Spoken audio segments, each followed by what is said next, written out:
finally something new dropped in the theater so I can give a review for you guys. Yeah, I'm sorry, it has been a minute, but you know, that's 2020 for you.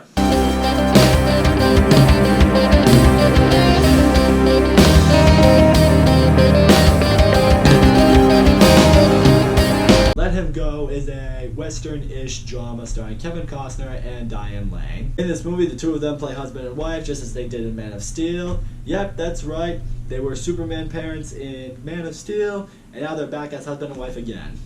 If it works, it works. In the beginning of this movie, they have a son. Their son is married with a newborn baby boy, and unfortunately one day their son goes out riding his horse, has a horrible accident, and dies. And then a few years go by, and their daughter-in-law remarries to a new man. Their grandson is now around 3 or 4 years of age. And one day Diane Lane catches this guy physically abusing both the grandson and the daughter-in-law, which now has her like, okay, this guy's an asshole, he's a piece of shit. We need to get our grandson and our daughter-in-law away from him. Eventually, the two of them track down where the three of them have gone, which is the daughter-in-law's new husband's neck of the woods. They meet his family, and his family are a bunch of mentally disturbed, fucked up, abusive people.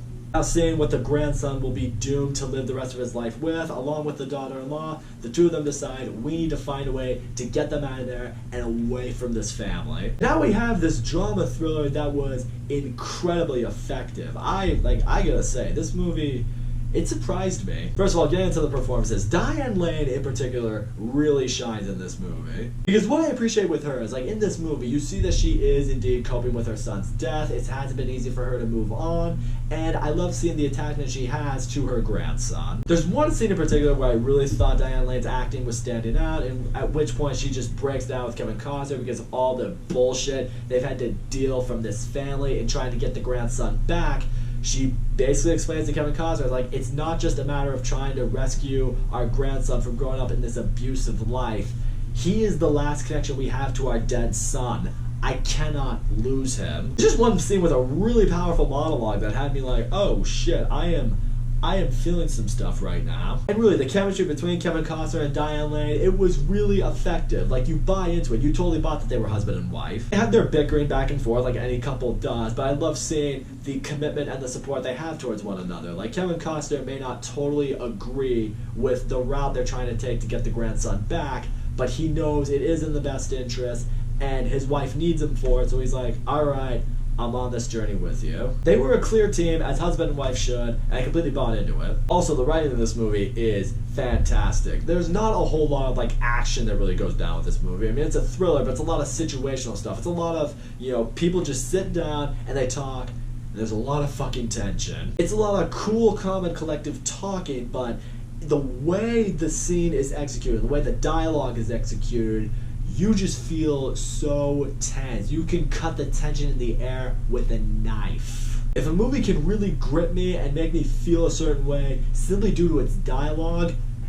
that's impressive. I also did appreciate seeing, like, the messed up family that the daughter-in-law's new husband came from, because you can kind of see, you know, the old theory. It's like, you know, when you are grown up in a certain environment, when you are raised a certain way, unfortunately, as much as you may want to break that, you're going to end up being just like that because that's the environment that you were in. Like, as much of an asshole as this guy was to, you know, his new wife and his new stepson, you know, you see what his mother, who is an absolute insane psycho bitch who runs everyone in her life on a really tight leash, you just see what he probably grew up with and what he dealt with, that, you know, he lives in fear of her, and as a result, maybe feels in his life, the people in my family, they need to be fearful of me. It stems from that scene in the Breakfast Club when all the students in detention are just sitting around talking about how, you know, I'm never gonna grow up and become my parents ever,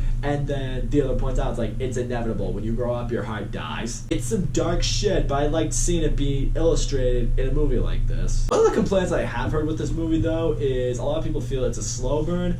I mean, it's not a fast-paced movie in any way, shape, or form, but a slow burn?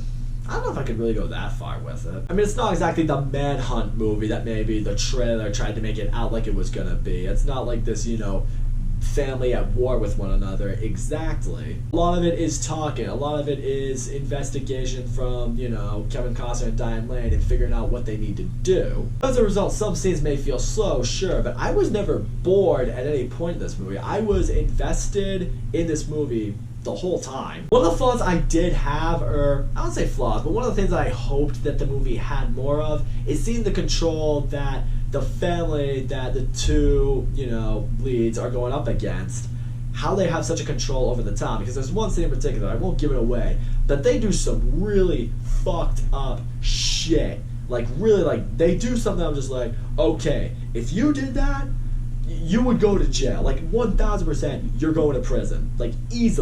Easily you go to prison. And so of course the two leads report what happened, and the cop comes in, or the sheriff I should say, he comes in and he's like, you should be very lucky that family's not pressing charges. You should be glad that, nothing happened further in this case. If I were you, just get out of town and pretend you never came here. That's my advice to you. Literally, it's you are law enforcement. You should acknowledge what happened there is never okay, and the person who did what they did, or in reality the group of people that did what they did, should go to prison. And you do that shit and you're gonna let them get off scot-free? What is it they do that have you wrapped around their finger? That's the one little mystery I wish this movie clarified more. Because you don't really know what this family does. Are they a mafia? Are they involved in drug laundering or whatever it is that funds the town? I don't know, but what is it about them that makes them so untouchable? That's what I would have liked to have seen. But I will tell you though, the final act of this movie, oh my god, it's some of the most intense shit I have experienced watching a movie, certainly all year. Everything is coming to a head, everything is going down, it's an all out, now or never. It's the way the finale of a movie should be. I literally was white knuckling it. I was just clenched up in my seat oh my god, what's gonna happen? This is, I can't look. It's about as nail-biting as a finale as you could get from a movie like this. But all in all, I gotta say, let them go.